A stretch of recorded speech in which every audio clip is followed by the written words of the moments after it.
Okay, guys, welcome back to stream. Sorry it took me so long. It usually doesn't take me this long to start. However, as soon as I clicked the let's stream button, I started coughing my lung out, for example. But we're gonna make it. It's gonna be a relatively short stream tonight because there's supposed to be a big storm coming up, and I want to get as much work done before weird shit happens like bad internet or the power being weird and stuff. So yeah, but welcome. Let me open clip and then we're gonna start drawing. Okay, we're gonna start with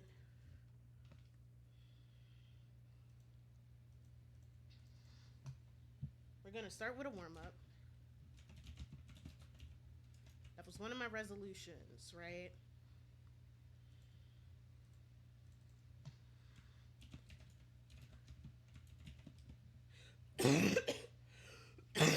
Excuse me. You may hear occasional coughing. Like I took some medicine, so we're gonna pray and see how things go. But hopefully it won't be too bad. Hopefully, emphasis on hopefully. But yeah. So today we're streaming. Also, let me know if my music is too loud, because I was told that last time. Like, can anybody even hear the music? Let me know. But actually, let me see what subjects we were going to talk about today. I did name the stream relating to the Oscars, but what else are we going to talk about? Actually, let's start with Omegaverse. So today I had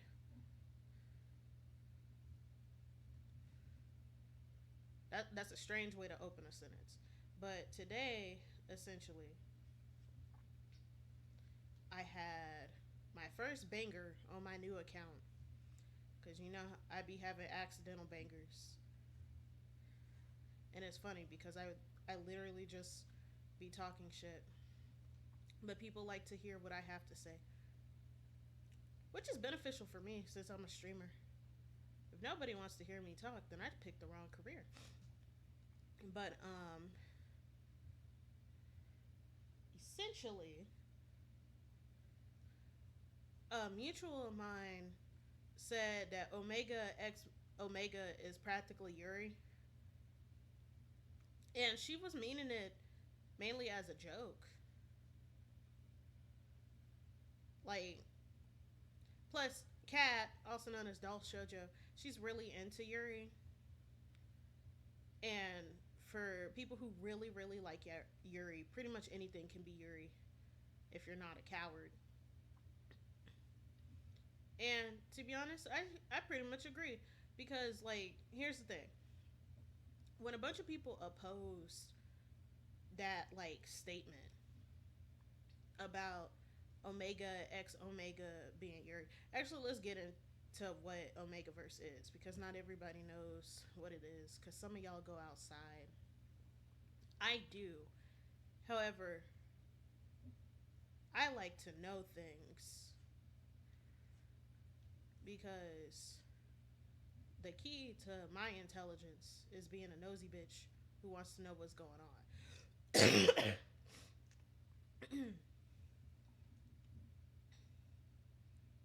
Actually, let me make this a little bit smaller. Me, I am a nosy bitch who wants to know what's going on.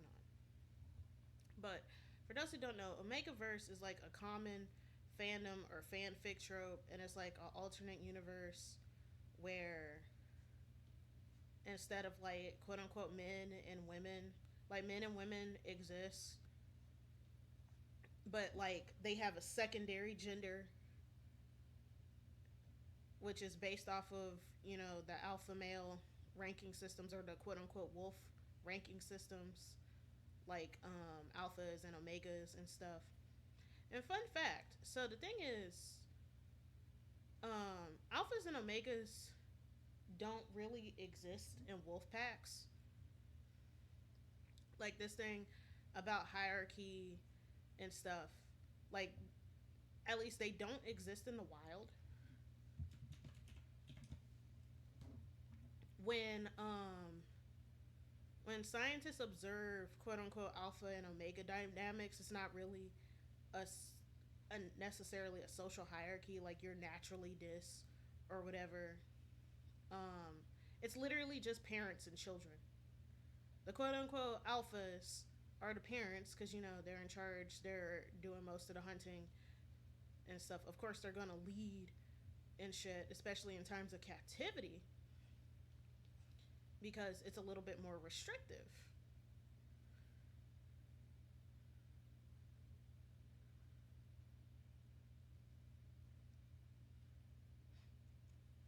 Um, Hold on, I'm working on drawing these arms real quick.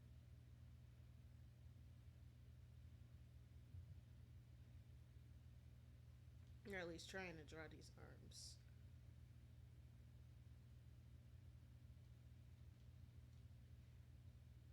But yeah,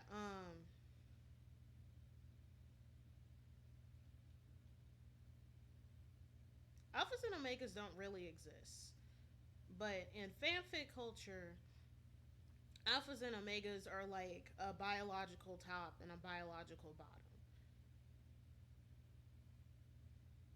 And it could be any gender with that physical composition. So like alphas are always aggressive and they're always like leaders and shit. And omegas are submissive and they do like um servant tasks and junk.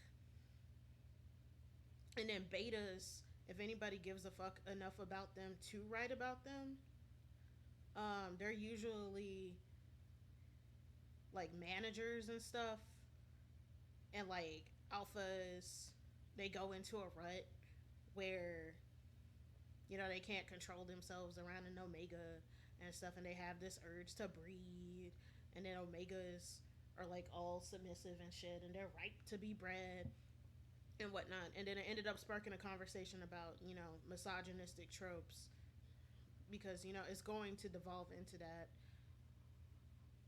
because like the omegas are always the ones bottoming and the ones who can get pregnant. Excuse me. And the social dynamics is pretty much just misogyny with extra steps, because typically omega verse is used in a lot of slash fiction. Slash fiction is like the western term for male gay shit, so think yaoi but western. But I'm fairly certain that slash fiction as a term existed longer. Like, I'm fairly certain since the 60s. Yaoi became a thing sometime during the 70s.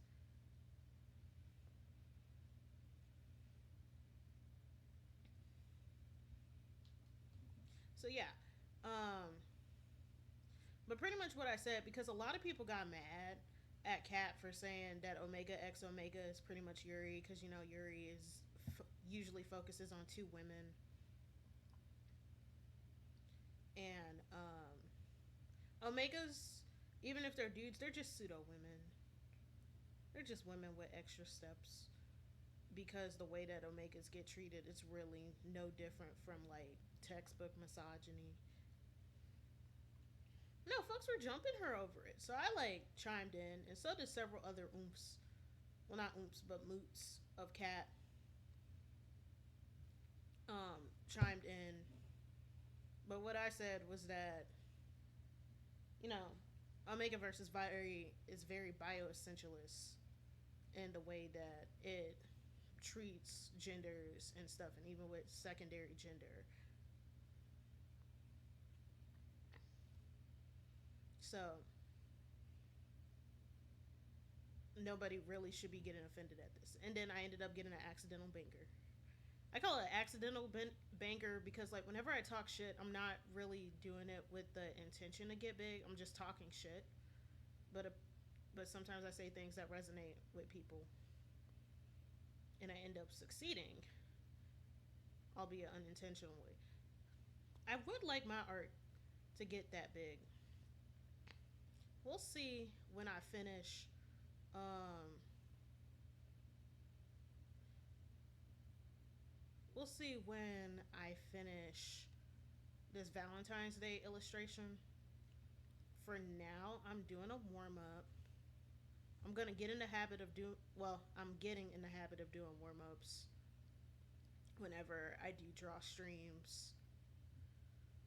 Some people typically frown against like doing sketches on stream because it's like, oh,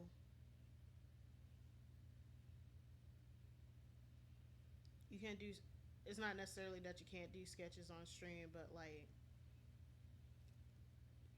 some people find it boring because you're trying to get your shit together.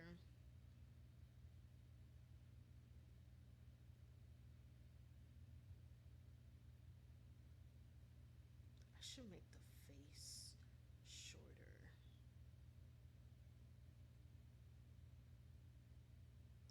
Drawing profiles is really hard because I always end up making like the face too tall. But let's hope it'll be put together now. But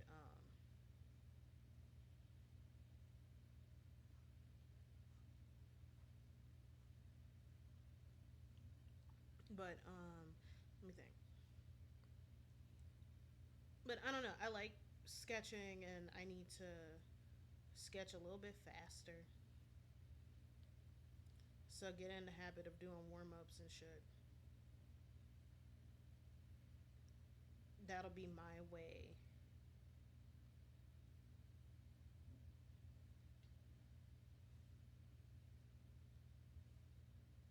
of like improving my craft.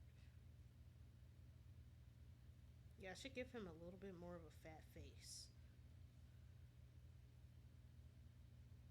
Cause little homie got double chin.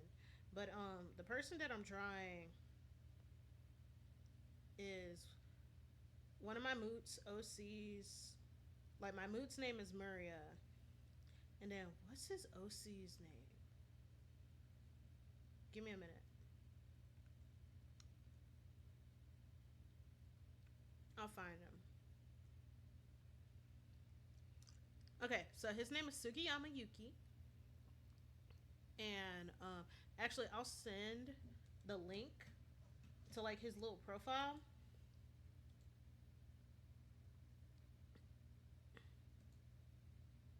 so you can find out more about him. But he's a Golden Kamui OC because I got a lot of Golden Kamui oofs, and I've actually paid Muria to draw my Golden Kamui OC.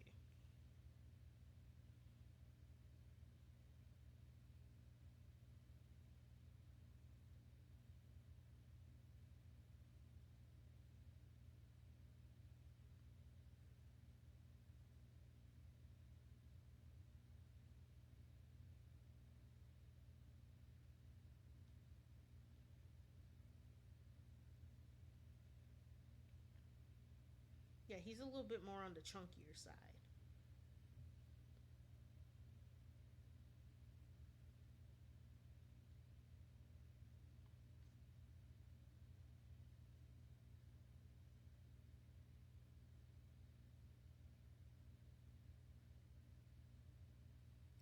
And what's his background actually? Let me tell the story real quick before I keep going. Doesn't remember his childhood or how he got to Japan in the first place. He was sheltered by his grandfather, not his native from the village, who raised him in toxic masculinity, which is why Sugiyama does not understand how to express a range of emotions other than anger. But Grandpa taught him how to hunt and survive in the forest. Out of anger, he killed several teenagers in the village, and his grandfather, out of uncontrollable anger, he served in the army as a sapper and also met his future friend, Mochizuki Soda, who drew him into the adventure of finding Ainigo. For those who don't know, Golden Kamui is a seinen, and I consider it a ramen western. because spaghetti westerns are films that were produced by Italians, were western films like the cowboys and shit that were produced by Italians. And Golden Kamuy is very much a western. Like, it takes place in the late 1800s, early 1900s during Japan's westernization and western expansion, and it deals with a gold rush, and it deals with you know indigenous struggles, specifically the Ainus in Hokkaido, and it has a lot of outlaws and criminals. It has a lot of the conventions of a traditional American Western, despite not being American media. And Satoru Noda did take some inspiration from stuff from Clint Eastwood and whatnot. So that's another thing. But it's a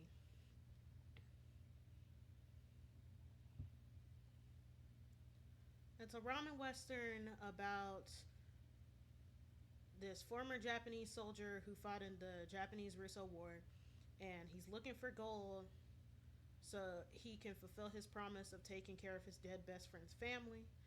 And he meets this little girl named Serpa. Her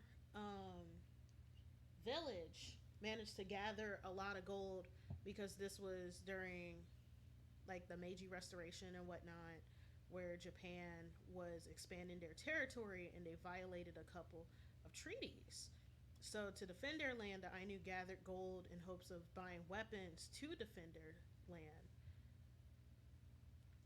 But as the gold was being transported, somebody betrayed the people and killed a couple of men, including Asurpa's dad.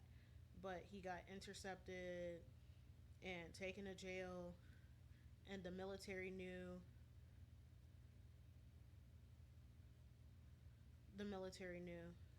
about the gold and stuff, so they were torturing him to try to get the information for it.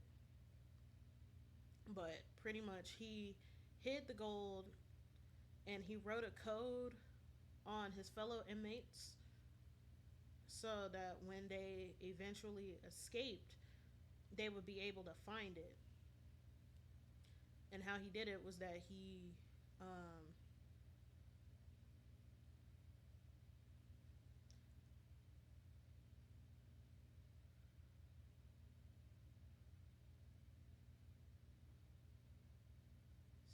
me, I'm locked in. He tattooed the code onto the prisoners and stuff. So in order to put together the map to find the gold, you gotta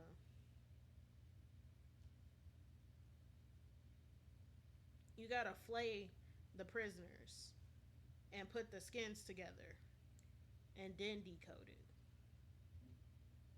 So Sugimoto and Asurpa are working together to find the different prisoners with the skins, as they're also like going against the Japanese military to find this shit as well. And it's a whole mess, but it's a fun mess because there's a lot of comedy and the act scenes are really cool. The action scenes are really cool, and you end up learning a lot in the show.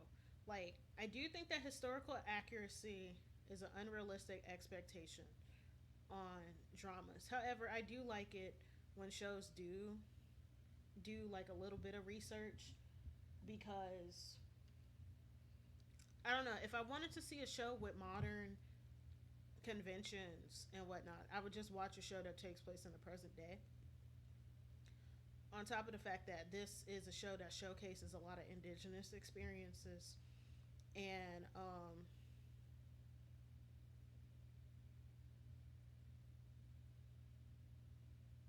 this is a show that showcases indigenous experiences, and it's nice to see those experiences done with like care and detail, and it's actually gotten several awards for the way that it has portrayed Ainu culture and Ainu audiences generally have a positive opinion about the show, which I think is really cool. So, yeah. Um, so that's Golden Convoy.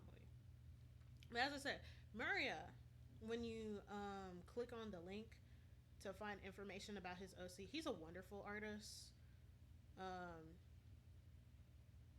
I like his work ethic and stuff. I've actually commissioned him before because I had him draw one of my favorite characters, Ogatha, which is a favorite character that we both share.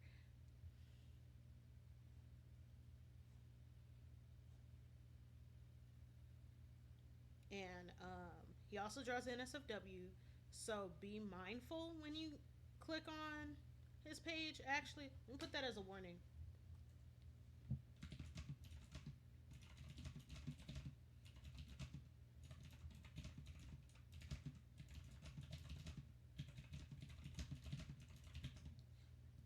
Like, it's not going to be on the front page. Plus, he has content warnings on his page.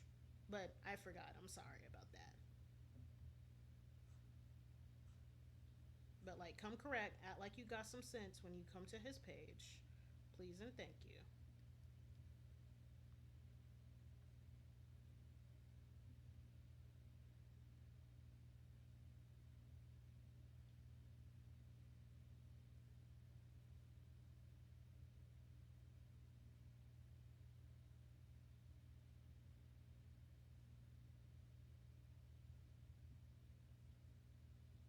Let's see.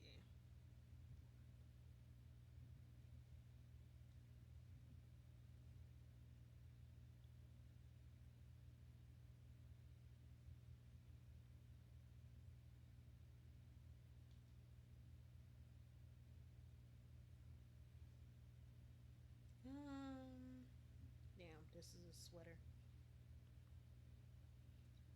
It'll work for now.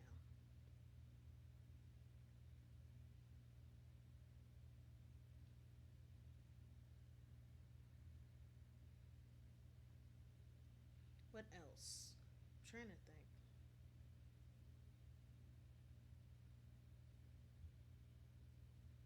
That's really it. Next topic that we could talk about are the Oscars. Does anybody care about the Oscars? I generally don't. I think I stopped caring about the Oscars ever since the Will Smith slap fiasco, and it wasn't because of him. I think that Chris Rock deserved to be slapped because, like, dude had a crush on Jada Pinkett and has made a bad habit of, like, dissing women who have rejected him.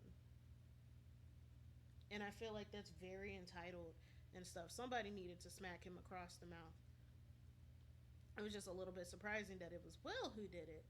But still, we appreciate it. Or at least I appreciated it. And I just didn't like the responses to it.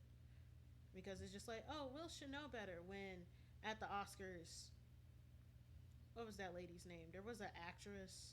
There was like a Native American actress who won an Oscar. And in her acceptance speech, she was talking about how Western movies, like the cowboy westerns, right, have done irreparable damage to the reputations and whatnot of indigenous people in the United States. And it was used as manufactured consent for colonization because of how, you know, indigenous folks were depicted as savages who needed to be civilized and all this other kind of shit.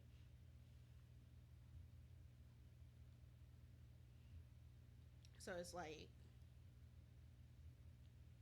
okay. And people shouldn't have gotten offended by that because it's a fact. But fucking Clint Eastwood was slur slinging it up at her as she was receiving her award and stuff. And then Jim Carrey, kissed a woman without her consent while he was receiving his award. But people are like, oh, this is a place of prestige and all this other kind of stuff. And yet, those same men who acted like they didn't have any fucking home training are still allowed to show up. So I kind of stopped caring. And it's whatever to me. But I am mildly interested because of Sinners, right?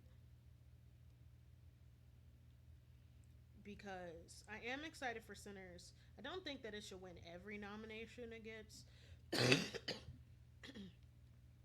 but I think that it should win the majority of them. Like, recently, Sinners broke the record for having about 16 different nominations, and I think that's really great. Not just as a black movie, but as a horror movie. Because as a horror fan, I know the struggles of like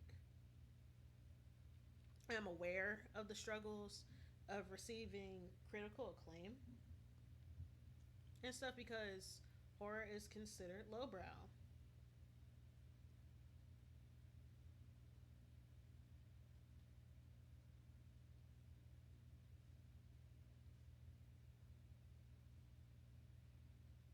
And to an extent, I kind of agree. Horror is lowbrow, particularly slasher, because a lot of slasher movies and a lot of slasher fans try to paint them as really transgressive and stuff. And to an extent, that's somewhat true.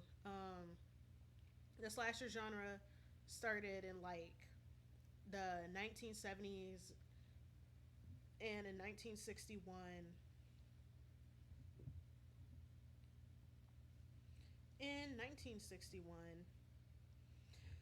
excuse me,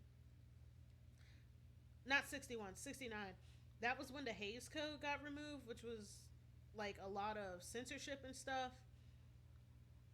So like you got the slasher movement, the splatterpunk movement, and porn pretty much going through their golden age where slasher and splatterpunk was just like, let's make shit as violent and gross as possible. But like my thing is, disgust for its own sake really doesn't do much of anything, especially if you're invoking disgust towards like vulnerable groups. And slasher um, had a lot of violence towards women in a way that was like sexually humiliating, and it played into a lot of gross tropes. Like almost every slasher villain is disabled in one way or disfigured in some way. There's a lot of conservative rhetoric, like being explicit isn't inherently progressive, right? Because you could be explicitly a bigot, and unfortunately that's what a lot of slasher directors and shit were. And this is coming from a horror fan, because like I can still like horror, right? But that doesn't mean I'm not gonna criticize it, because I don't believe in licking the nuts of creators that I like. But one thing that I do appreciate about slasher was like the experimentation with things like practical effects. Makeup is immaculate with the links that they go through for certain effects. I think it's really cool, at least to me. But concerning Sinners, right? This is a black movie, and the Academy doesn't like black people, and it's a horror movie. So, on two different fronts, it has a lot going against it. But despite the odds, it has done well and has broken several records, and I would like to see it awarded, even though I try not to put a lot of weight on validation from institutions like the Academy because of how they're very selective, and it's never really about the quality of a work, but how well you kiss up to people in charge. But fuck it, we ball. Um, we do our best regardless. Let's see. He has arm hair.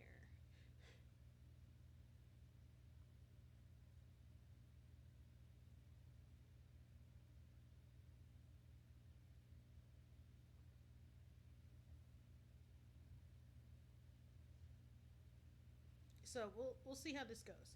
The awards that I really want center, excuse me, the awards that I really want centers to win is probably best original score, all of the supporting actors awards, hair and makeup,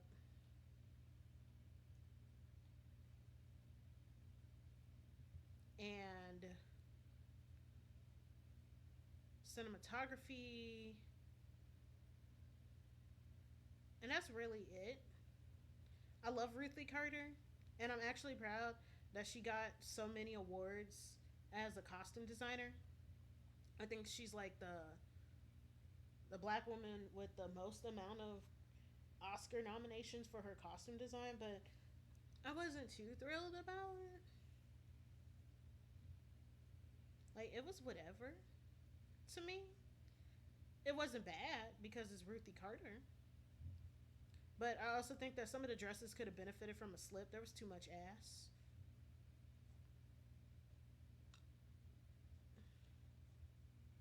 There was just way too much ass. I love ass, actually. However, um, it was just a little bit too much for that time period.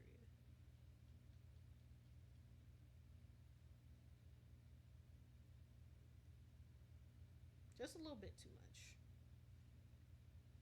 much. Um, I'm also sad about. So with Sinners, I'm sad about. Actually, I wouldn't say sad. One Oscar nomination for Sinners that I do not agree with is Best Original Song. I think that I Lied to You is overrated. Hot take.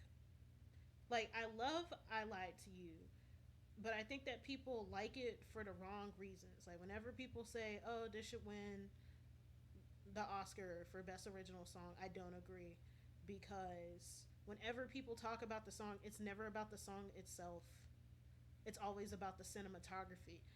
And it's just like, so you don't like the song, you like the scene it's playing in, right?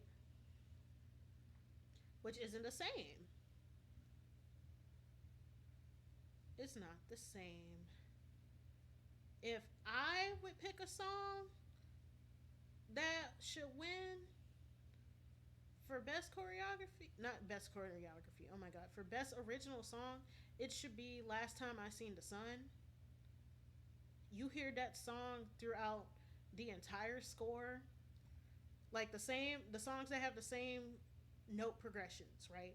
It's Flames of Fortune or the Smokestack Twins. You hear it when Smoke and Annie are reuniting. You hear it when Stack and Mary are arguing in that one scene. Not at the train, but at the juke joint. And you even hear it in the songs where the vampires show up, specifically in Moonlight, the really loud one with the ominous choir and the organs and stuff. Because in Moonlight has the relative key. For those who don't know, relative keys are keys that use the same notes but a different arrangement. So they're pretty much sister songs. And given that Remick is supposed to be a dark reflection of Sammy, I think it's great audio parallels with that. And this boy is white as hell. But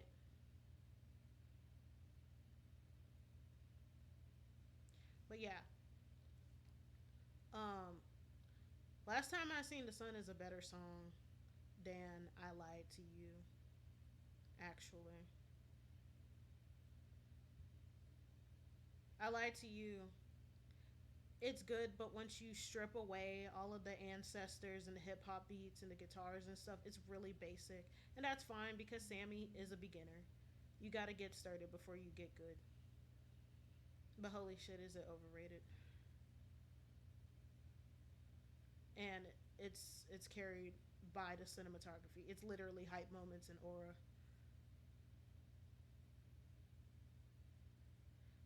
And then if not last time I seen the sun, it should be Pale Pale Moon. So yeah, that's my Oscars opinion. We're almost done with this warm up. It helps that I was using a reference sheet and I immediately knew what I was going to do, like from the beginning.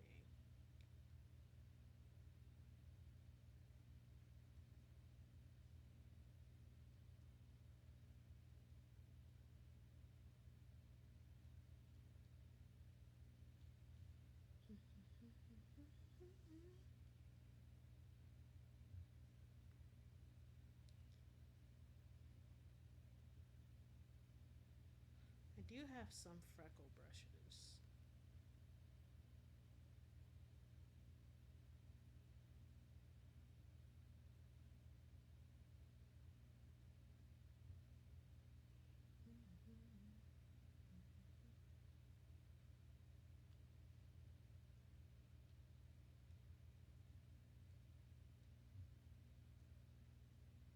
Shit.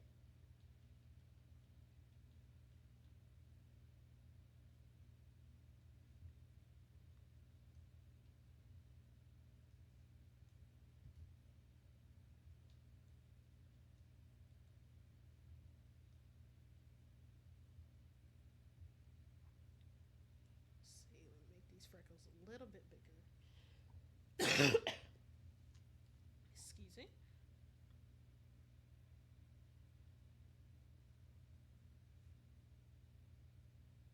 And then what else did I want to talk about?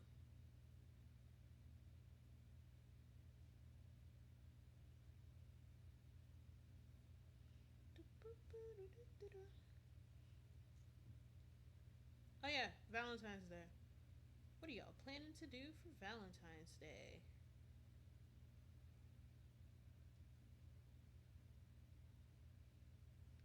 I'm not doing much of anything. Like I might send my partner Sivia. Shout out Sivia, Sivia Nocturne.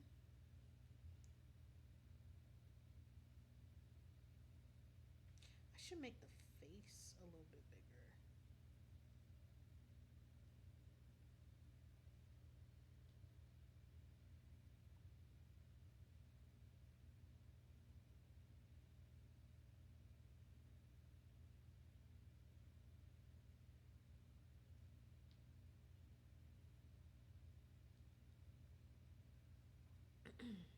And then I'm gonna hurry up because this is only supposed to be like a quick turnaround.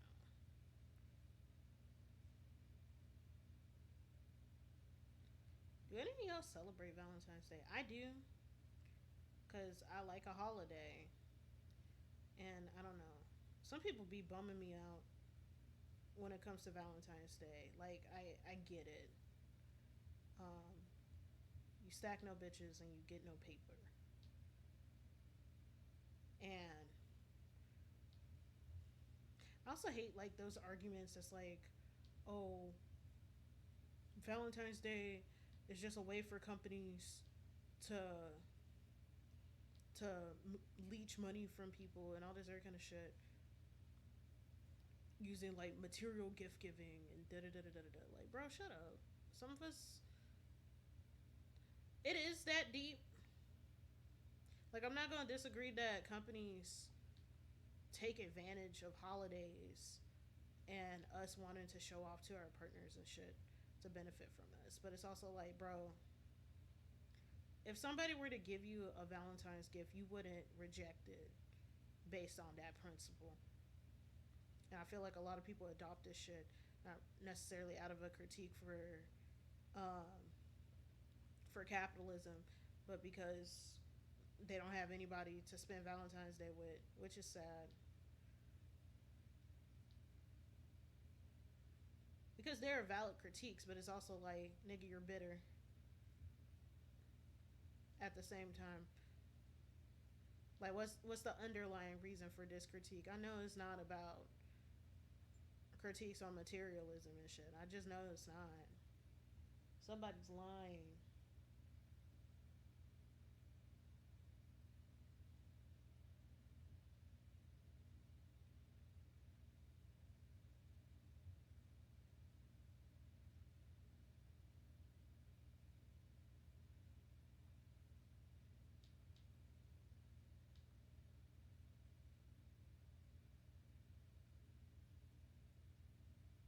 And then let me do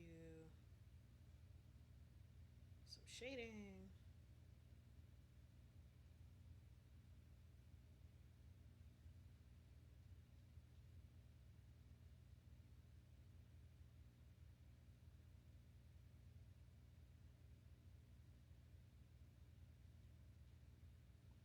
I just realized I didn't put any whites in the eyes.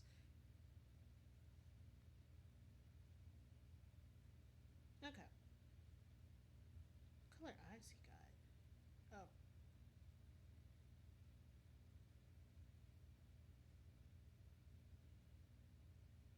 darker. Okay.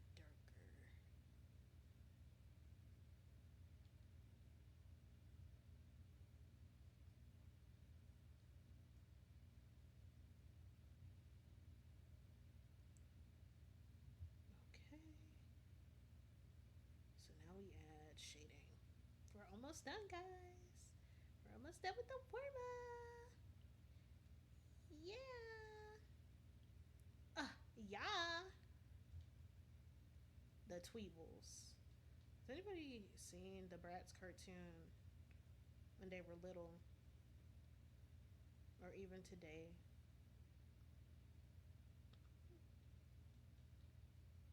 Like the Bratz, you know, that doll line of the girls with the really big feet. Cuddles, you never seen the Bratz cartoon growing up? I have. And then my sister, she watched it religiously. I also had some of the DVDs. I had Bratz Kids Sleepover Adventure. I had the Bratz Kids Fairy Tale Adventure. I had Bratz Super Babies. And then apparently there was a video game for that, but I never had it. What else? I had like a Bratz thing where they were throwing a birthday party and you had interactive shit where you get to plan the birthday party. I might have seen an episode, but I was a kid and socializing patriarchy, so I would have seen it as a girl show. I mean, it is a girl show. So even because, you know, targeted marketing still exists, you just wouldn't have been allowed to watch the girls show, which is unfortunate because it was peak. Bratz was crazy because some of the shit that this girl was doing. Have we had this conversation before? There was this one time where I said that there's really no such thing as teen media. Like, teen media is yeah, because that was on 4 Kids TV, or at least when I was growing up, Winx was on 4 Kids TV, like before or after Sonic and Yu-Gi-Oh. And I watched Winx, Yu-Gi-Oh, and sometimes Kirby, and sometimes Sonic. I wasn't really big on Sonic. Like, I played one video game. I have Unleashed, but everybody and their mom hates Unleash, and to an extent, I understand. Like, the story and the lore is really cool, but like the ice levels are shit, and that's where I stopped playing. Zivia loves Sonic Unleashed though, because you know she's a fucking furry. Yeah, people like half of Unleashed. Yup. Me.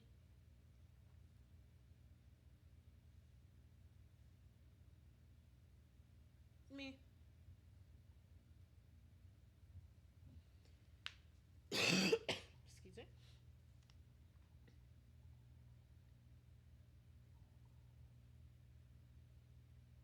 Ooh, shit. Daytime parts are universally beloved, and Sonic Colors is basically that. Gotcha. I do like some of the night scenes. It's just the controls on the Wii, at least, are a bit wonky. I like the music. Like the enemy music is annoying as fuck. I'm not gonna deny that.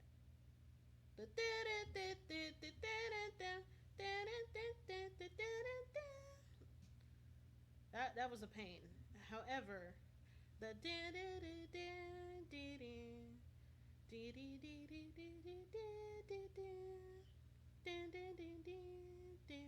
I like that. That was cool. That was smooth because we like jazz. We like jazz. The music is also fantastic, but that is a Sonic staple. It's also funny you mentioned the ice level because Hosaka is one of my favorite tracks of the game. I like the music in there. I just didn't like playing through it because I still couldn't get through one part. I can't remember what part. I think I had to swing a certain way, and I could just never get over that threshold. Let me merge these. I'm gonna save, and then actually let me save as instead of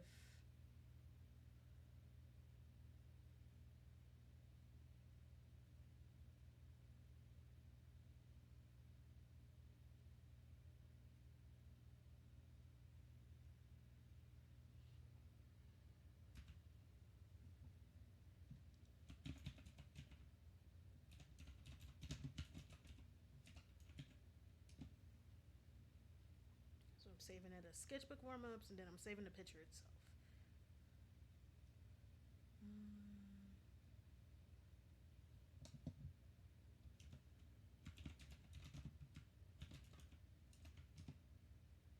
Let me save.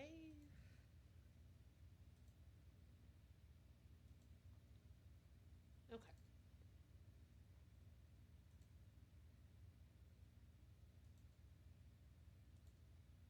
and then I'm actually gonna post this. I just gotta web glaze it first. In a few minutes, we're gonna take a break, and then we're gonna shift gears. We're still gonna be drawing, but specifically, I'm gonna be finishing this this Valentine's Day illustration.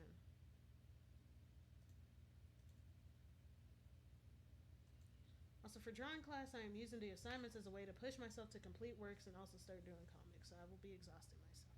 I wish you luck. Find ways to take breaks in between. Speaking of breaks, I'm gonna take y'all to a regularly scheduled break, or we're gonna do a short ad break. So like, go get some water, go pee. I'll be back in a bit.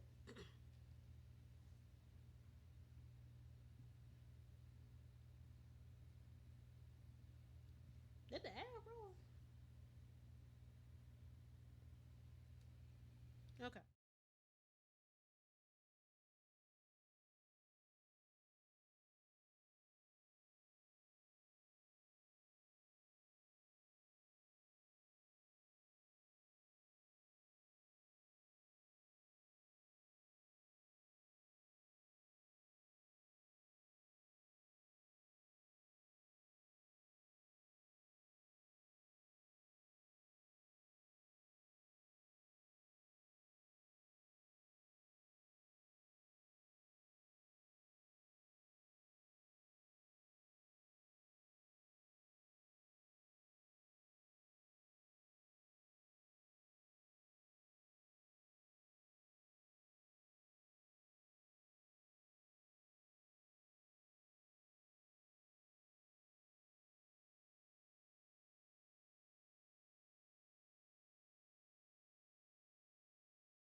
Okay.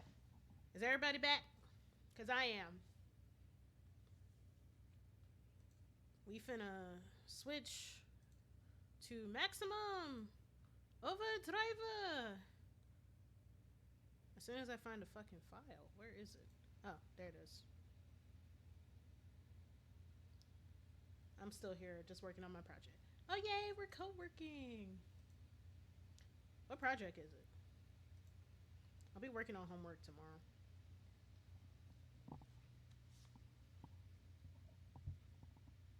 Let's see.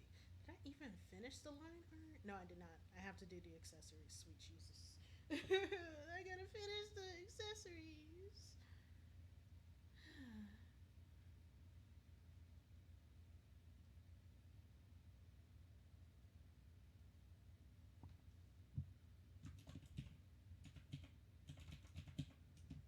For class, I just have started using Obsidian to map out ideas for various concepts I have. That's cool. Oh yeah, you told me about that. I might consider using it. So far, I'm using Milanote, or at least, yeah, I use Milanote. Or maybe Obsidian might be a better notes app. Like I'm still experimenting with things.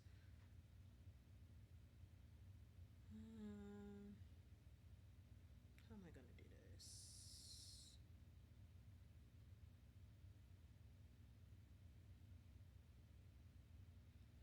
I guess let's start simple. Rain.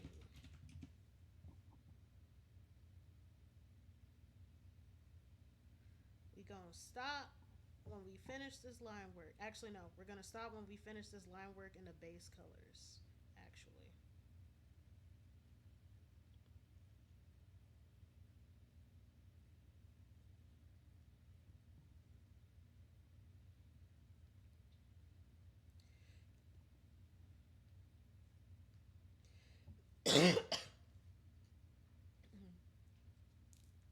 slowly started to do more miscellaneous projects. I think I have over focused on having one big lifelong project instead of focusing on completing or working. Yeah, there's been this meme going around on Twitter where it's like bouncing back and forth. The ideal thing is to back and forth between a big project and smaller ones, because the smaller ones, it helps you refine your skills, or they help you let off steam,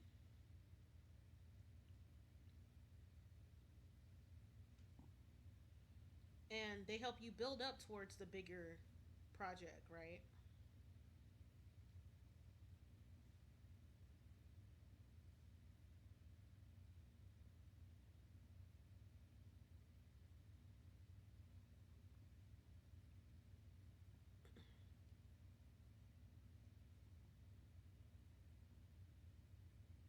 Let's see. Convert brightness to opacity. So yeah, do smaller projects.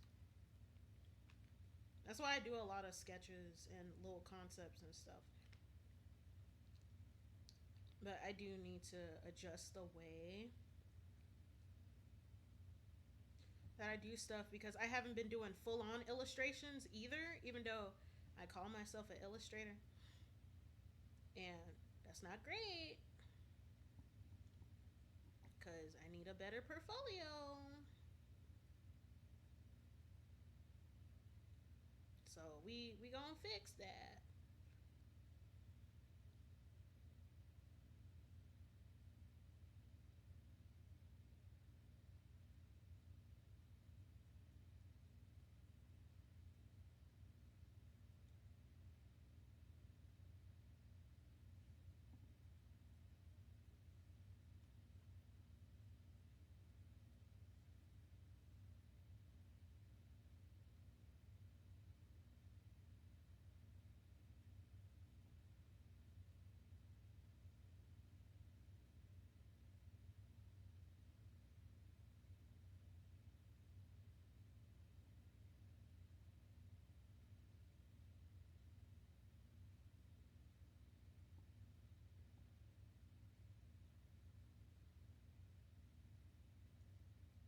I'm cooked on the portfolio angle. I basically have no finished works and I need like 12 in a month. We will try. I guess it depends on what you're building your portfolio around. If you're doing something like concept art, you don't necessarily have to have finished works because the whole point is that they're explorations of ideas.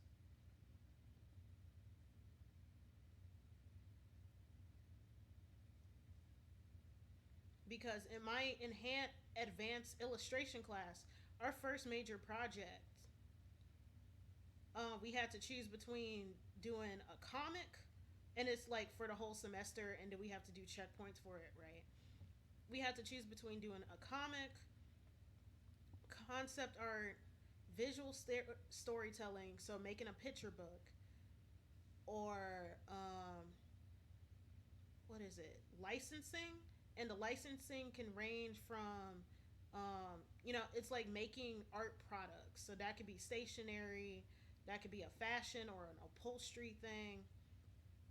And our first assignment, which I got to work on this weekend. I'm not working on my homework until this weekend. Like after stream, I'm gonna eat an edible, and I'm gonna fold my clothes and chill out because it's gonna snow.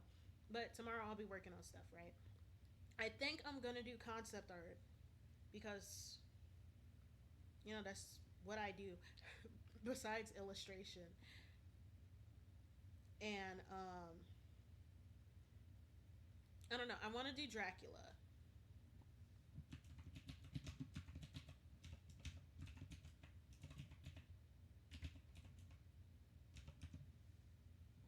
Let's see, bead bracelet.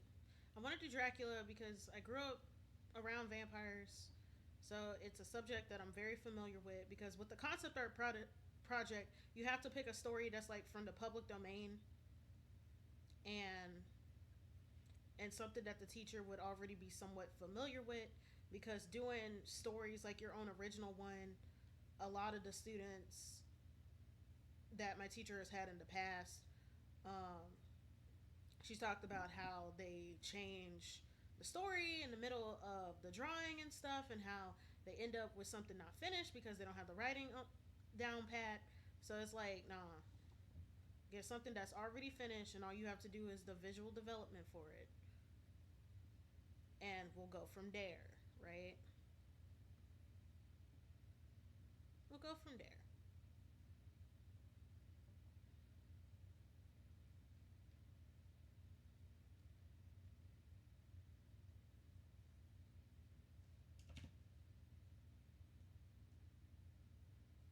It's never really clear in my cynical mind. They're kind of just scouting good artists they think will make a splash in the industry to look good on them. But what they have told me is they want me to develop concepts more and basically finish more projects. So I suppose if I really lock in, I can maybe iron out a bunch of observational drawings. Yeah. There are some teachers who do, they only care about like their performance as a teacher instead of whether or not students objectively do well. But I also think, at least my teachers, luckily, like they do want to make sure that you can actually finish a task. Because like most of the artists that are going, besides like the old people who are retired and they want to pick up a hobby, but they want to like have enough skills to actually do create what they want to during the hobby. A lot of the artists over here are trying to be professionals, and like part of being a professional is being able to finish what you start, even if you don't like the project and stuff, because you're usually making something for a client, not necessarily for yourself. And even if you're making it for yourself, like some artists get so caught in perfectionism that they end up making it miserable. And it's just like, bro, just make the thing. You'll be fine. Shit. You can always fix it later, but complete it now. Most of my teachers are in the ballpark of do whatever you want. They don't teach any fundamentals or really anything. They're basically just proctors who create assignments then grade it. Yeah. Um, My teachers, they do allow for, they kind of don't care about the subject matter you make, but like you can make whatever based off of a topic within a certain amount of parameters, but like you have to show a understanding of the materials, whether that's like the medium that we're working with or whatever lesson or whatever principle or whatever that we went through, and then you have to be able to defend the subject matter that you depicted. Defend as in, is this giving what you're saying it's giving?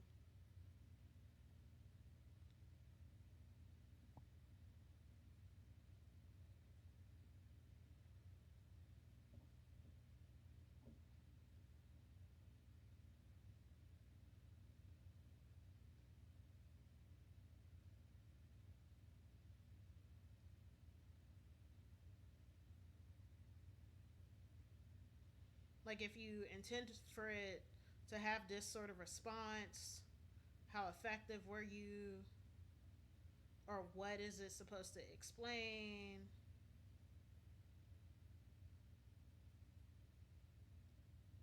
Or if you're just doing it as a show of skill and understanding of the shit, I put this in the wrong layer. Then like what technical skills are being shown or something. Well, the teacher is similar. We will be doing critiques, and he did say people will tell you if you have asked, but again, notably has never actually taught anything. No fundamentals, no how to. Just an introductory class as a teacher who has seen it. At least some people have no experience. Yeah,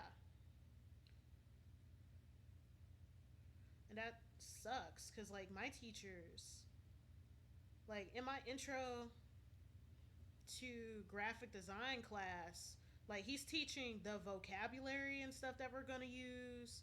He made us fill out a diagram, and like he showed us the diagram of like what parts of script, like in a typography template.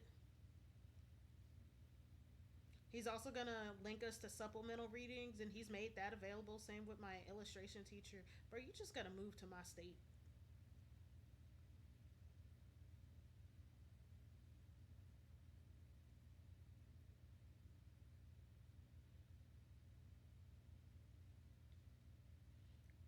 And even if you don't get something, like the teachers, they got office hours, and you could go and ask shit.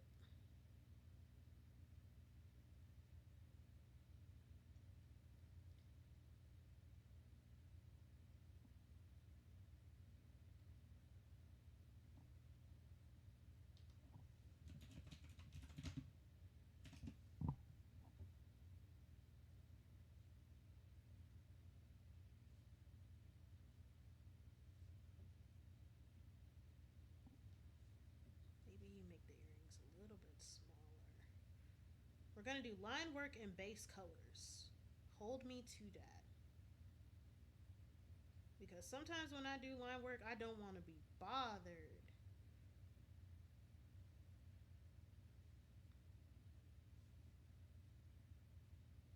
I also gotta edit my links. Don't click on any of my links. I need a. There's so much shit I gotta fix over the weekend. Rasterize.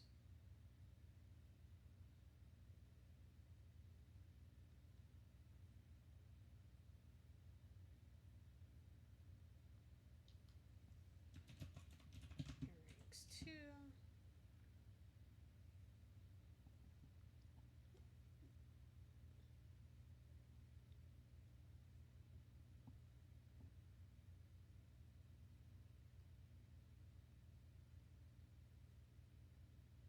Actually.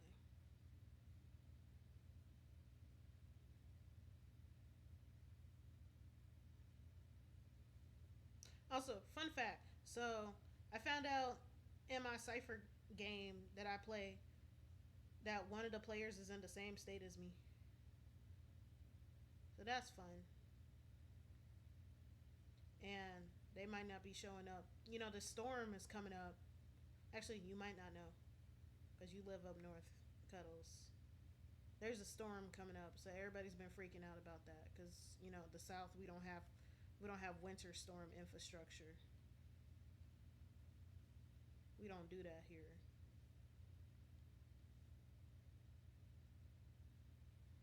Like I went to the store earlier. Oh, you're in Virginia. I thought you were still in New York.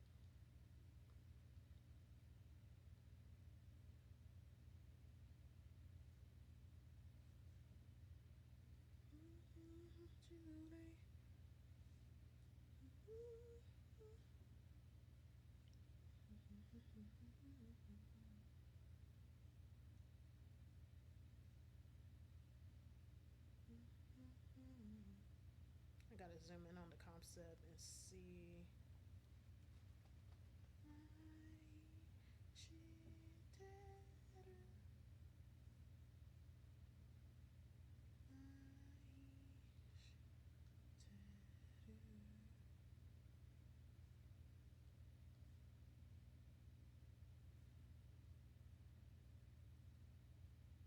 Shit.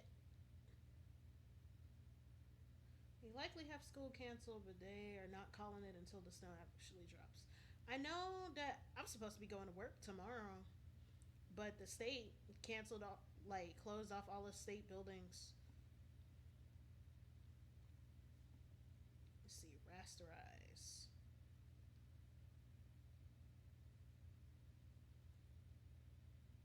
convert brightness to opacity,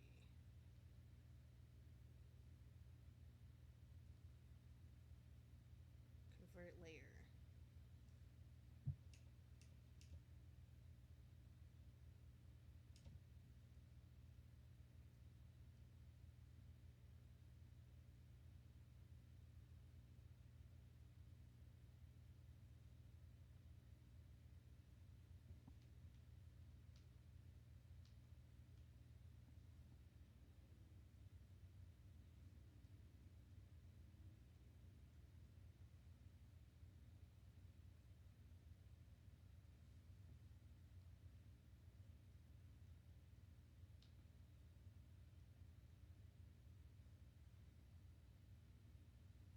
Brightness to opacity.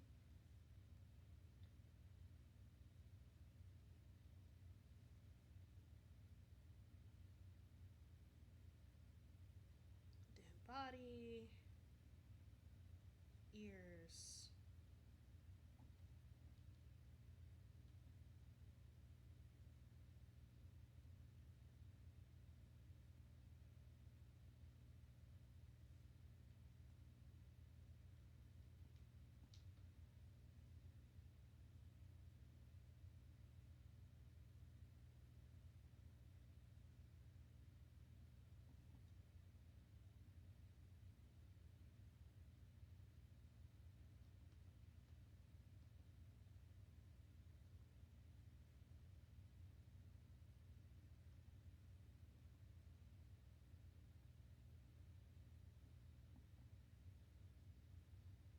Okay.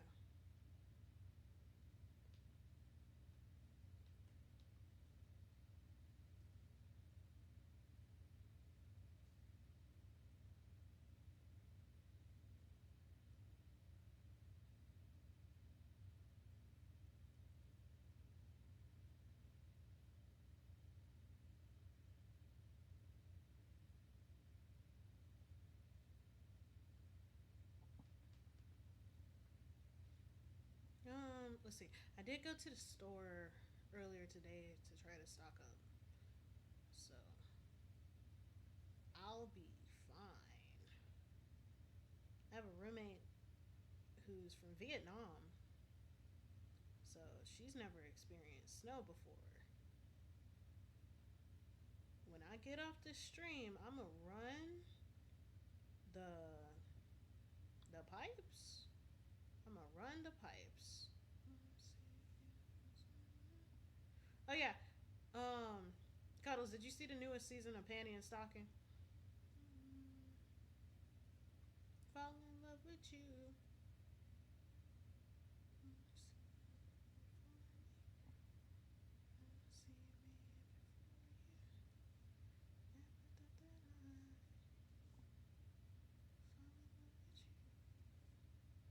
have not. I have only seen a few clips.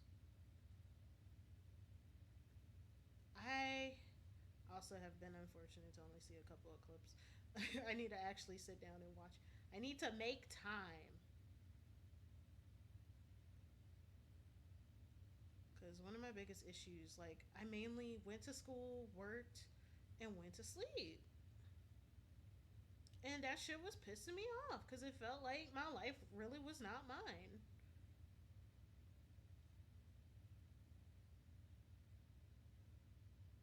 Because everybody's just like, have you seen this? Have you seen that? You talk a lot about media. And I'm like, nigga, what the fuck does that have to do anything? I have bills. Are you going to give me media review money? Like, at this point,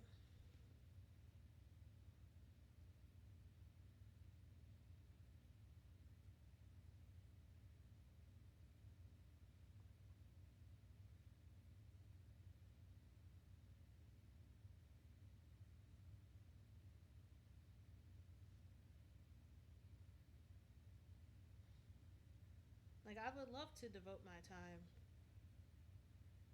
towards watching stuff so I can then proceed to talk shit. Okay, earring three. I've consumed a lot more how to media and media theory than actual media over the past few years. Uh, you're a man. It's a joke about the how to media. I know specifically what how to media you're consuming. Though, don't worry, guys. Cuddles isn't consuming shit about like how to get bitches or like MML schemes or MLM schemes shit.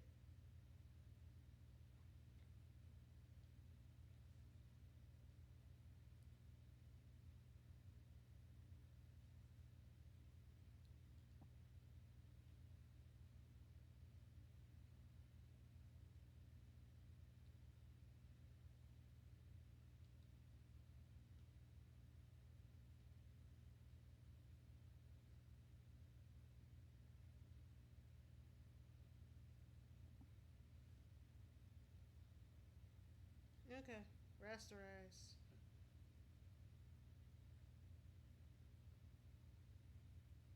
Fair brightness to opacity. Ears.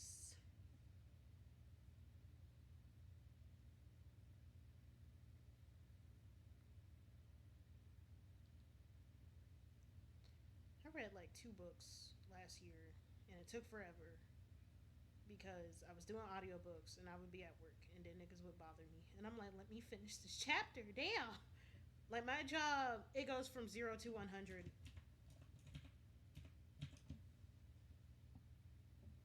because I work in a museum,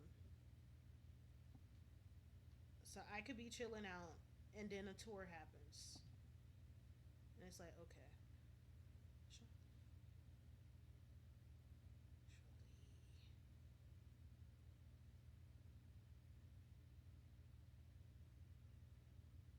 but I want to do not this month.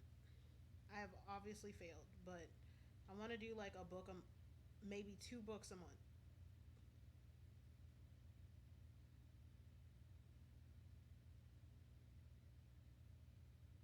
just to get back in the groove of recreational reading. First two books I'm gonna read are Sula by Toni Morrison and Iron Widow by Jiren Zhao.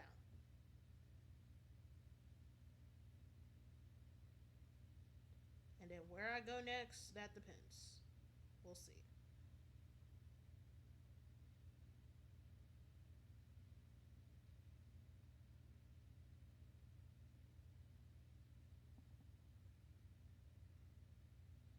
Read 10 books last year and 6,746 pages.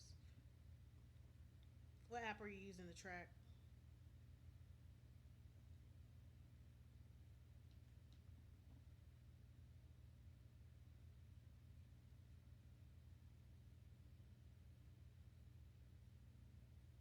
Is it Story Reads? Because I've heard of that one. story something because like a bunch of people have given up on Goodreads because the interface kind of sucks. They be on some bullshit. This doesn't include comics or articles or just books I don't feel like adding. Also, the app is Story Graph. That's what it's called. Hopefully, Story Graph does upgrade to add like comics and stuff.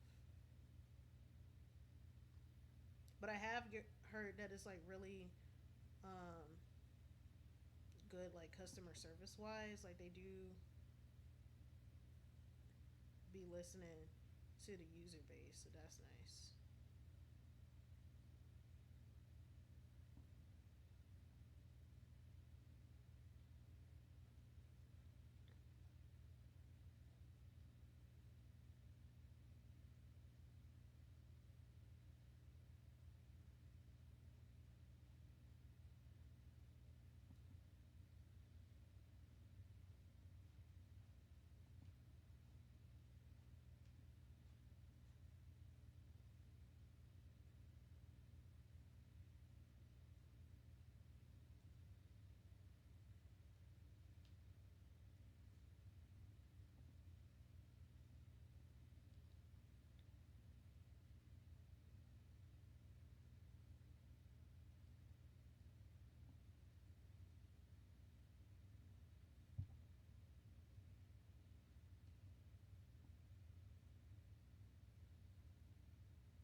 Let's see, almost done. And then two more accessories left.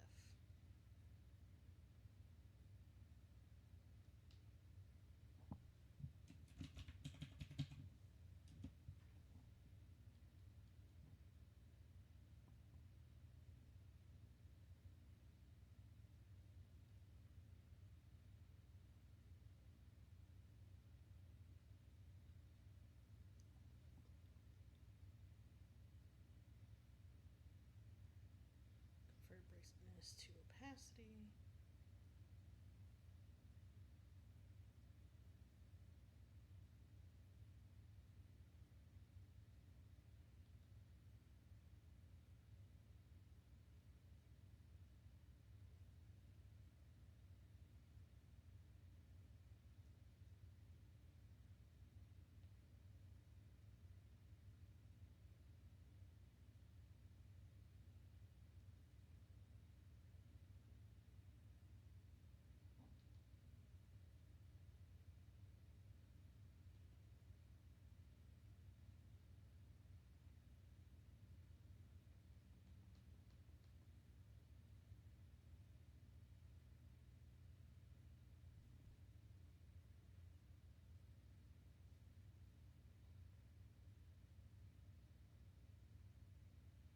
Face.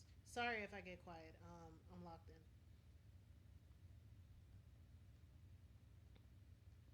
But then I also use Notion to keep up with.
Okay. hate that there are so many bots on Twitch. Like, I don't know what they did because I never dealt with bots as a problem before, or at least it wasn't like every damn stream.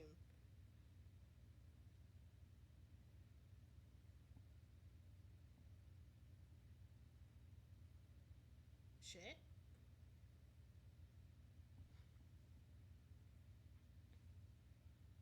Like they did like a purge, but it really did not. Um, typically, so in my view in OBS in the chat or whenever I have chat open, then like it'll show a strange message, and it has to be like reviewed by the mods before it could be sent. But it's usually like a flag that it's generic and it's new, and it only shows like outward links to click on. Save. We're almost done, homies. I just gotta do two bracelets and a necklace.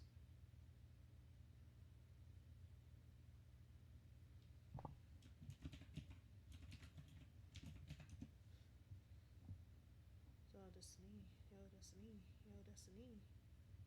Yo, that's me. Yo, that's me.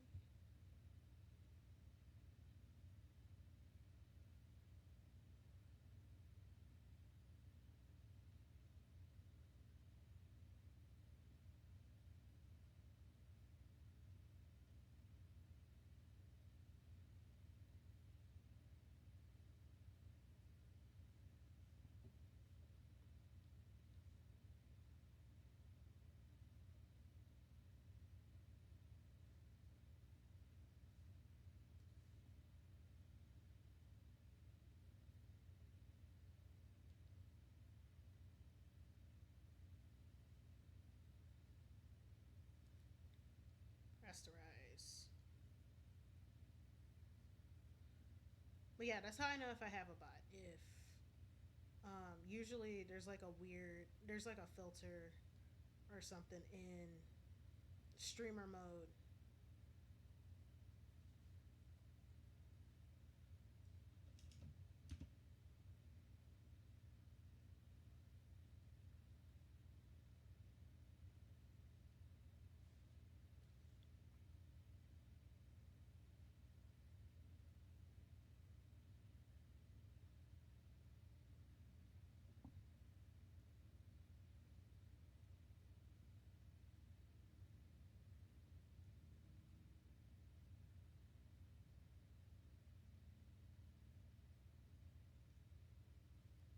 Let's see.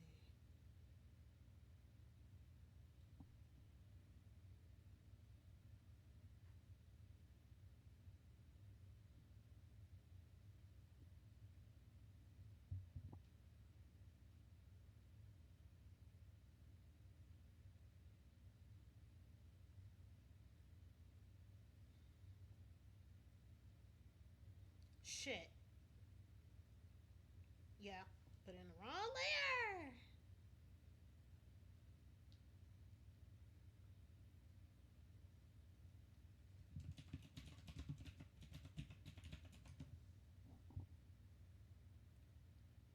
Let's see. We're almost there though. That's the nice part about it.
Shit. Come on, little thingy. Deform.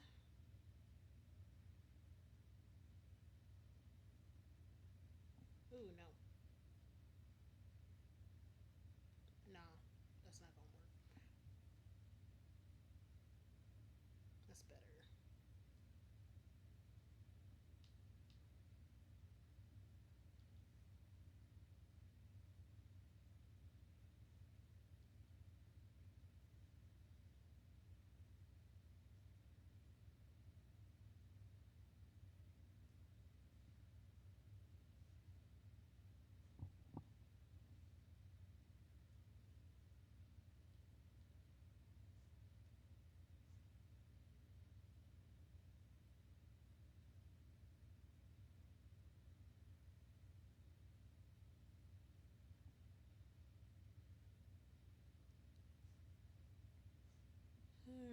It's almost there.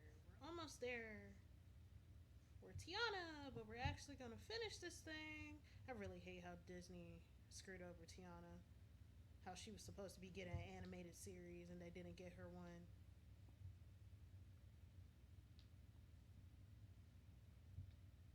Like, yeah, we got the new ride and stuff, which is nice. I've seen videos on like the behind the scenes development of it, but like the general public doesn't have access to that. So how is that useful to anybody?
Hey Artemis, hey Jayla. Hope you've been having a good stream so far. I think your background volume. Oh, the music is off. Ugh. And Cuddles didn't even say anything. How about now? At some point, I need to do like a full on reset of stream. Like my settings, my setup. It's not a VTuber stream without scuff. However, comma, it gets to a point.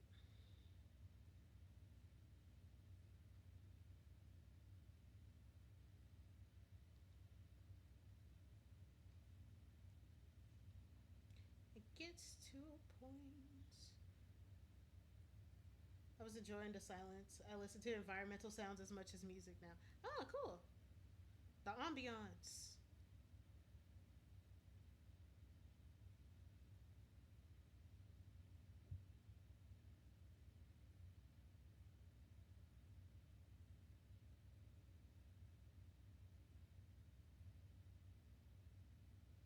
We love ambiance. Me, I can't deal with total silence. Excuse me. Like even my ooh, let me drink some water. Even my mind on the inside has what was I thinking? Even my mind on the inside, I have like elevator music. Actually, let me get some more water.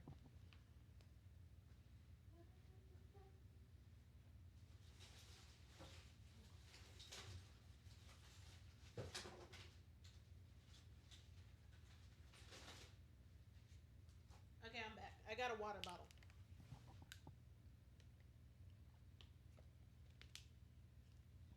If I need to focus, I would prefer silence. The only exception is if there's something more distracting. Whenever I need to focus, I pick instrumental music.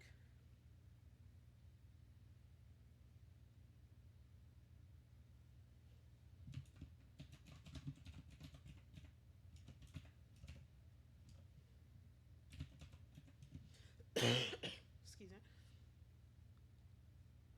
Let's see. Can I convert layer to a vector, or would it be too ugly? It's not too bad, especially from a distance. Y'all not gonna zoom in on these pixels. I do need to find a way to like convert to vector without it being booty looking though.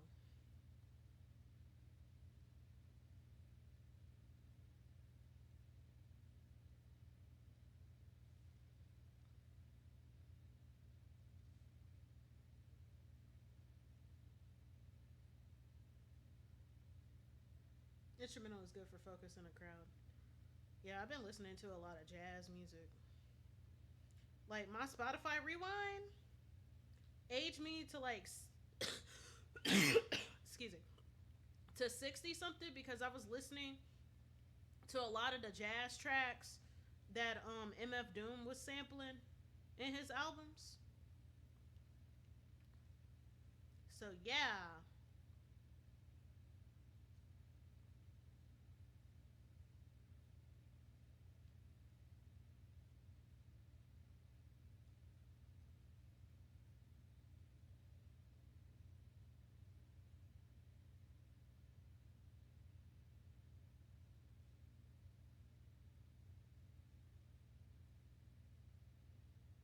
Okay, save.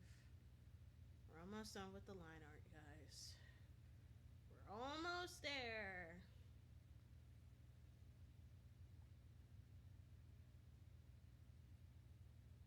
You just gotta do the armbands.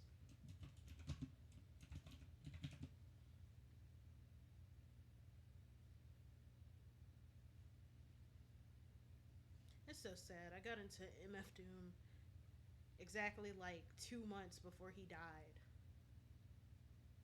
And it pisses me off even more because the way that he died, it could have been prevented. It was medical malpractice. They were like, oh my god, he's on drugs, so we're just gonna let him as a lesson. And it's just like, bitch.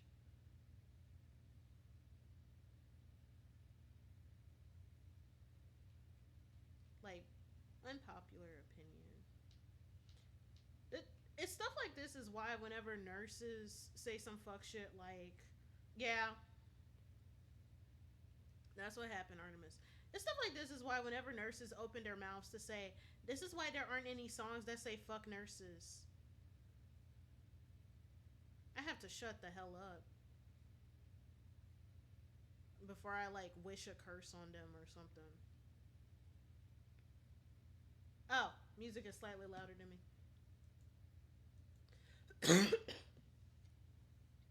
Yeah, seen a bit of malpractice with my own family.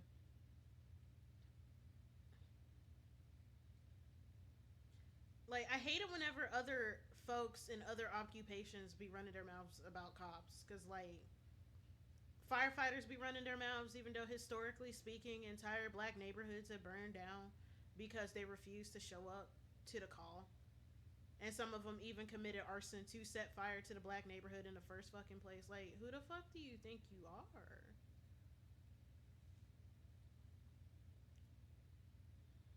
Brah.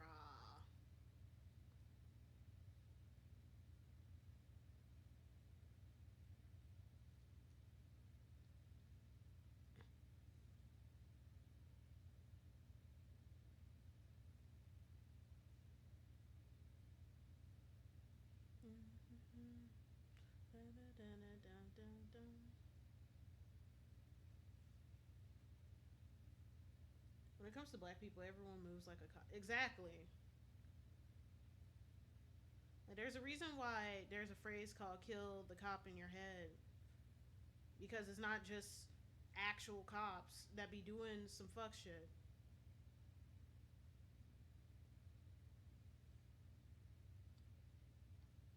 with school teachers. There's a reason why the word school prison industrial complex, or what is it, school prison pipeline? It's school prison pipeline. Here I am trying to be intellectual and then I get the fucking title wrong.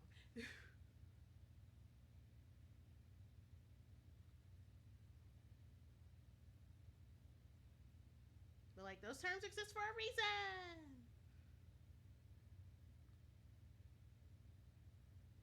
This might be too heavy, but did you hear about the NICU nurse who was arrested for disabled? Yeah, that happened months ago, but it's still like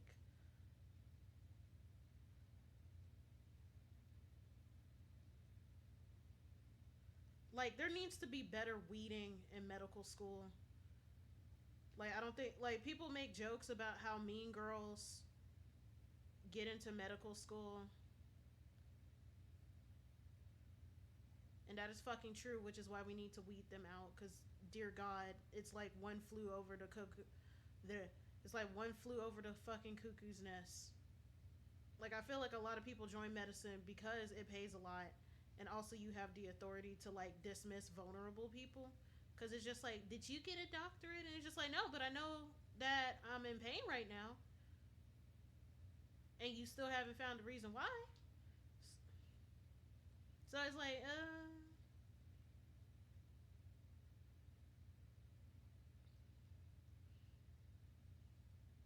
and like some things about healthcare is frustrating. Like COVID has made being a healthcare worker hell, but also like some of it is self-inflicted. Because even doctors and nurses don't be masking all the time. So it's like if the hospital isn't enforcing it,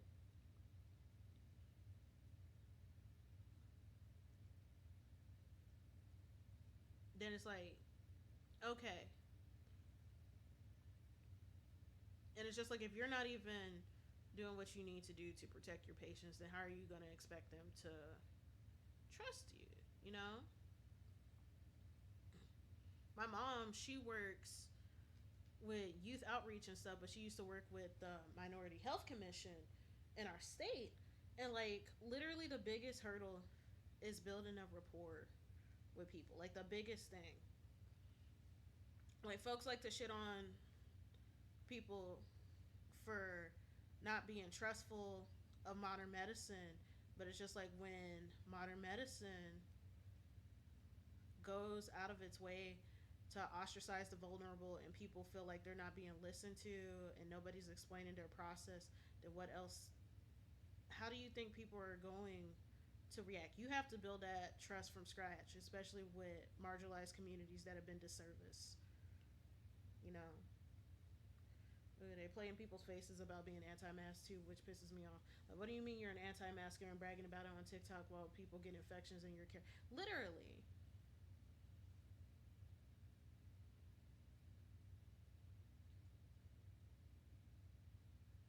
I be wishing death on people. I'm like Cardi B. When folks go low, I go to hell. Because certain things, don't do that. Like, it gets to a point.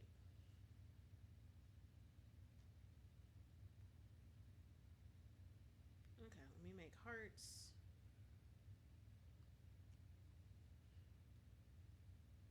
And then I'll copy and paste these hearts. And then I'll be done with the line work.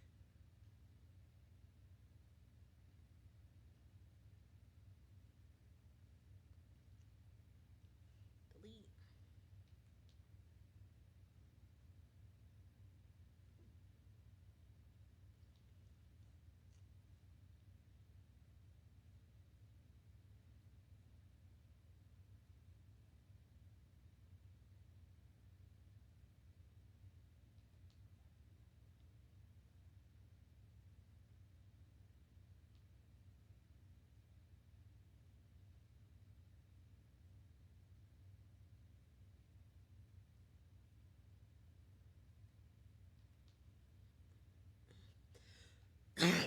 Excuse me.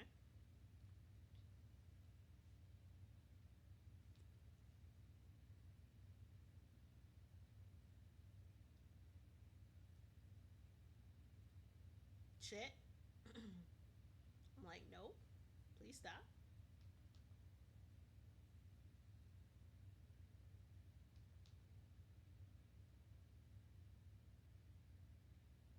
Okay,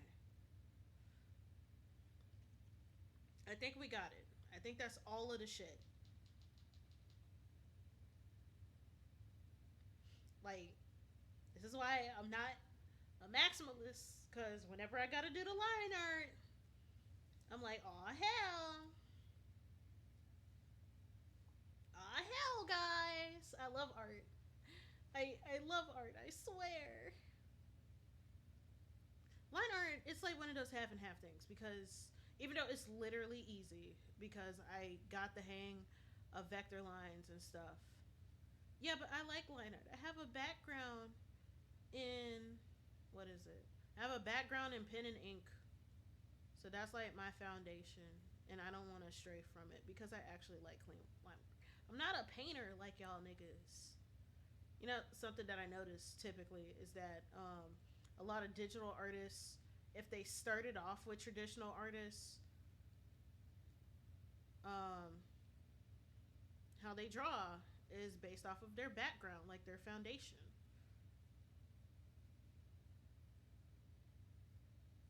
I'm not good at anything, so I suppose I tolerate it. I think you're very flexible because you're able to copy other art styles and stuff. Like, I really love your Scott Pilgrim drawings. I think that was peak.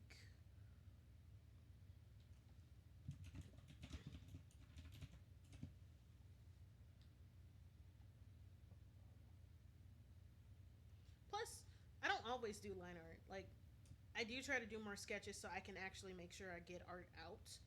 But I do want to do like one full on shebang um, illustration at least once a month. And I'm gonna work on drawing faster so I could do it more often. Invert.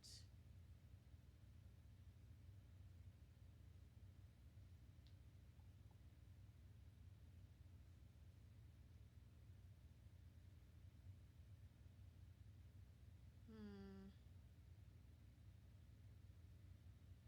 I might put the sheer in a different layer for now.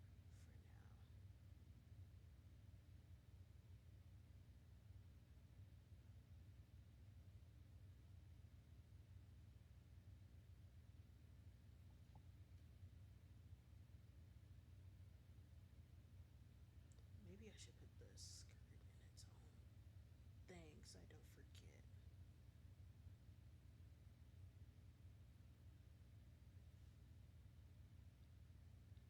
Clothes, skirt.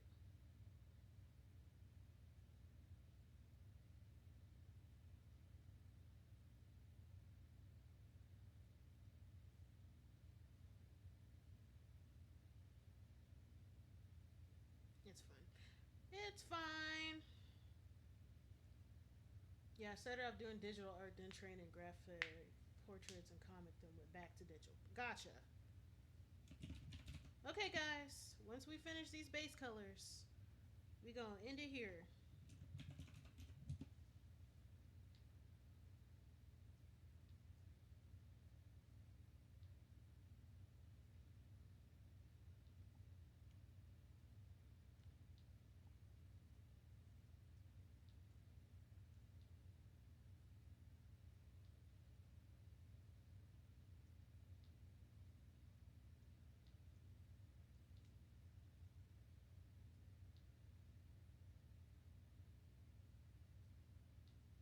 I don't know what kind of nails I'm gonna have. Probably French tips. It's simple.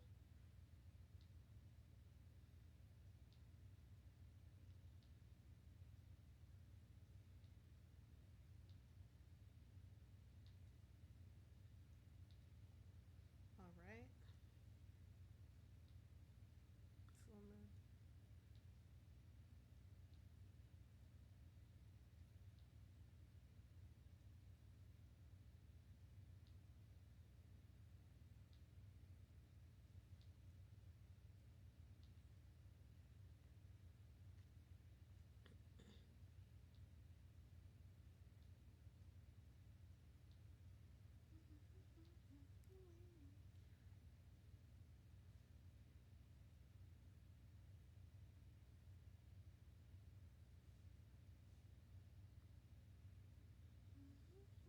started trad, still mostly do trad. I'm slowly learning digital, but there's 5,000 settings, and few people will have the patience to sit through and explain them to me.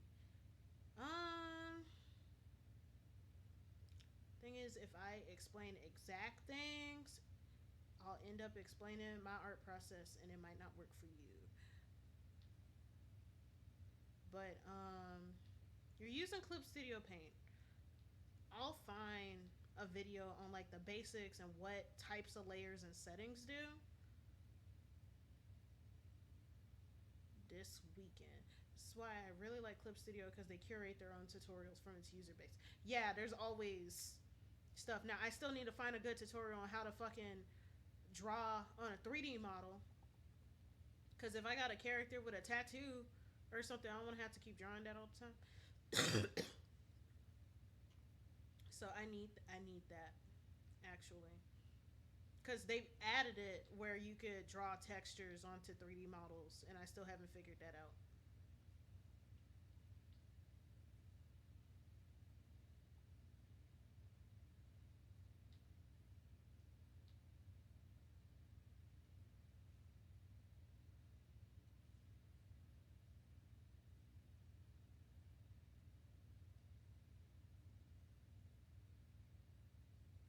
Shit. Line art, clothes, bra.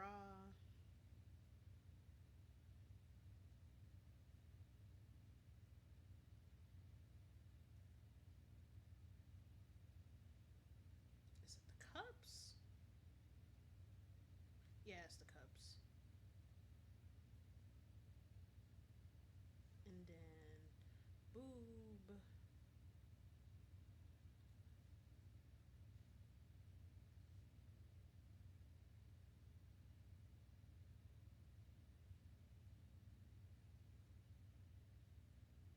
More tutorials coming soon. They recently put out a paid opportunity app for 30 topics. That's good. Application.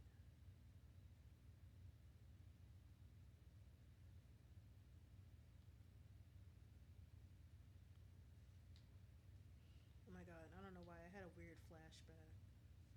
See, I still gotta color under the bra as well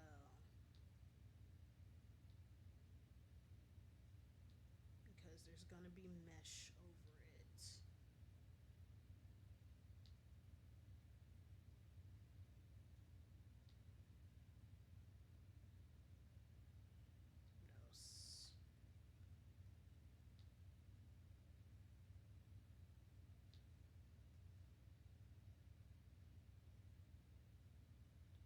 More often, as Jayla pointed out, it just ends up being an implicit. Here's my process type of video.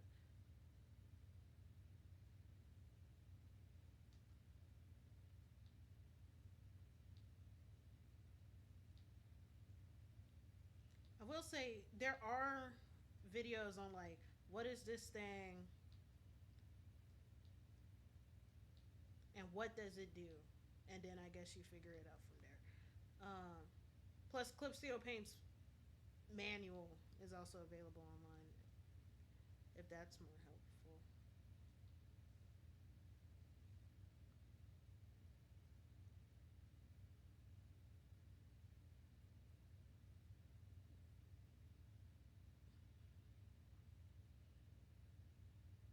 Shit.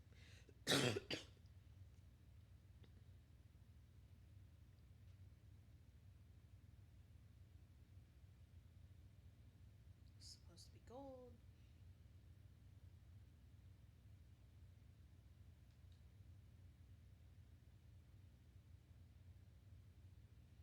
Okay. Palms. Forget. I forget what color palms I have. Hold on. Where's my nail art picture? Here's my problem. I need to make a new character sheet because I keep sampling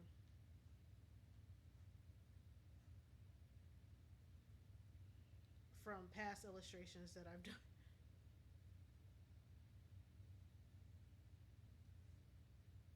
And I'm I'm just like, where is the specific illustration when everything could just be on one thing?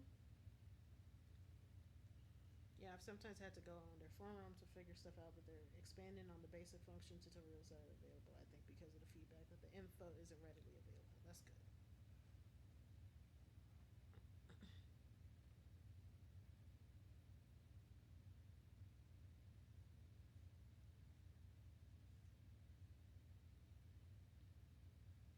Okay, it's already 8:30. Um, I might not finish the base coloring because okay, here's the thing. I really want to get high.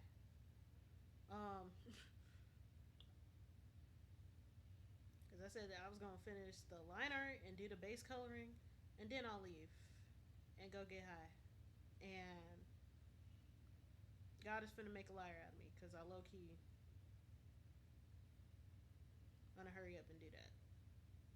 Like I love y'all, however, comma.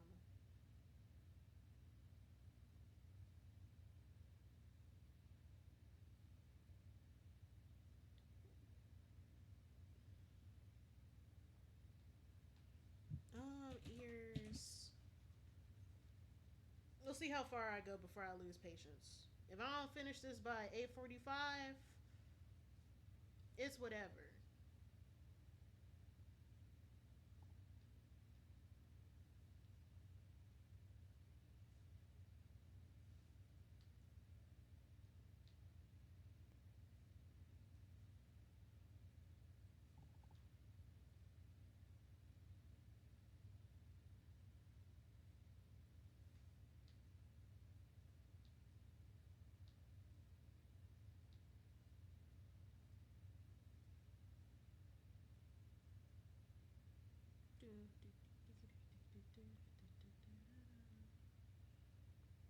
Made a lot of progress so far. Thanks.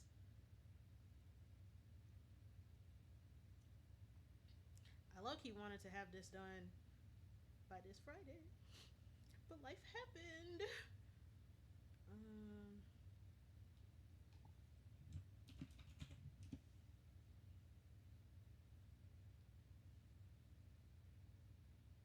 I also gotta make an NSFW art reference. And I think about it.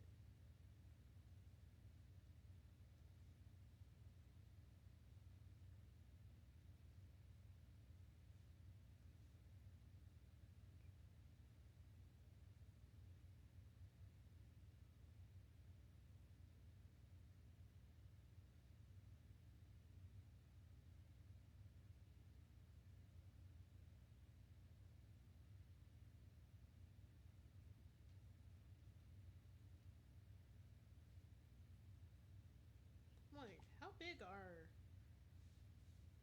You gotta look at yourself and see if shit is accurate.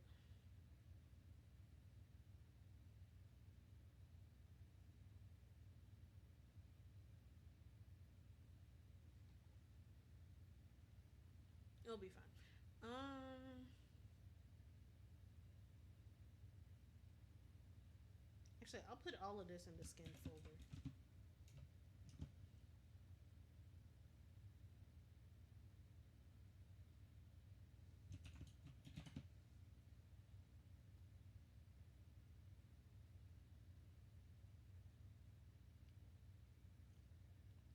And then body ref.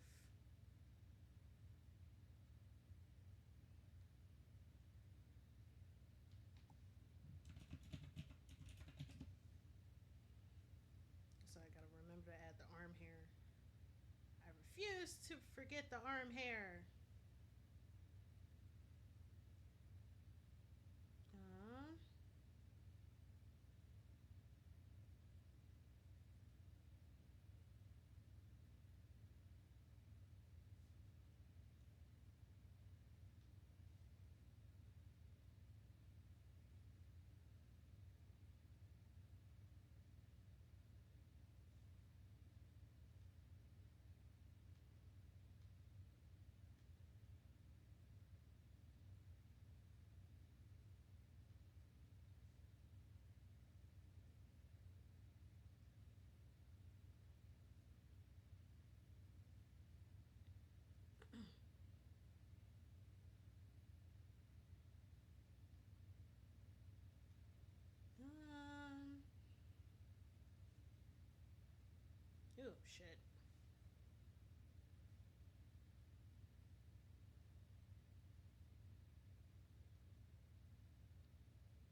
I need to create my own droplet brush because freckle brushes don't quite work.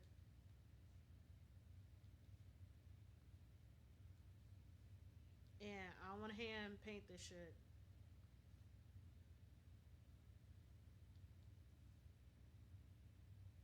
Because that shit would frustrate me to God knows what end.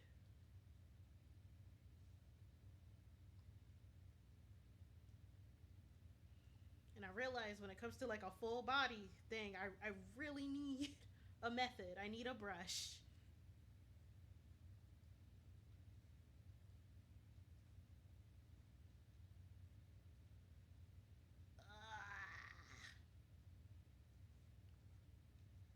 Square.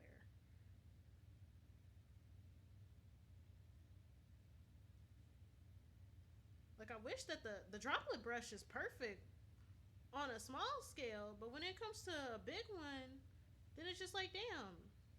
Like I wish that the size of the droplets would grow in proportion to the brush size, and I don't know how to fix that setting. Like I gotta learn how to make my own brush. I know how to make my own patterns.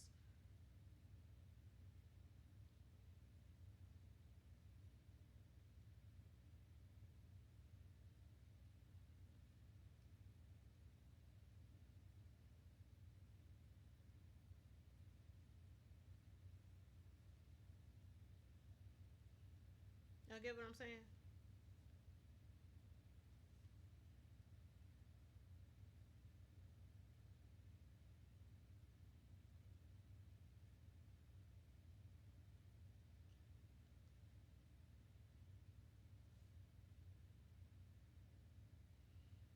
Yeah.